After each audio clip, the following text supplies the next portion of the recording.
महाराष्ट्राच्या नव्या औद्योगिक धोरणांतर्गत सरकारनं संरक्षण क्षेत्रात आतापर्यंतचं सर्वात मोठं पाऊल उचललं आहे. सरकारतर्फे नागपूर, वर्धा, अमरावती संरक्षण कॉरिडॉरची घोषणा करण्यात आली आहे, ज्यामुळे राज्याला देशातील एक प्रमुख संरक्षण उत्पादन केंद्र म्हणून स्थापित केलं जाणार आहे.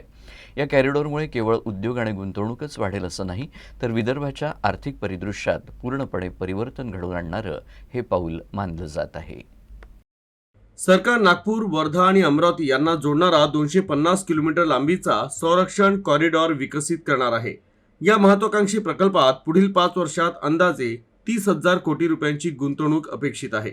संरक्षण कॉरिडॉर संरक्षण उत्पादनात सहभागी असलेल्या राष्ट्रीय आणि आंतरराष्ट्रीय कंपन्यांना आकर्षित करेल, तसंच लघु आणि मध्यम स्वरूपाच्या उद्योगांना म्हणजे MSME महत्त्वपूर्ण संधी प्रदान करेल.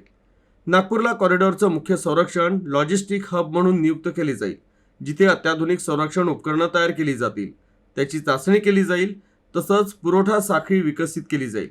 वर्धा आणि अमरावतीत सहाय्यक उद्योग, संशोधन आणि विकास, प्रशिक्षण केंद्र आणि सहाय्यक युनिट स्थापन केले जातील.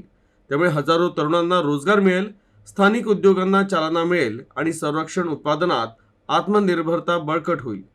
सरकारचा दावा आहे की या संरक्षण कॉरिडॉरमुळे महाराष्ट्राचं $1 ट्रिलियन अर्थव्यवस्था बनण्याचं उद्दिष्ट जलद होईल आणि विदर्भाला औद्योगिक विकासाचे नवे केंद्र म्हणून स्थापित केलं जाईल.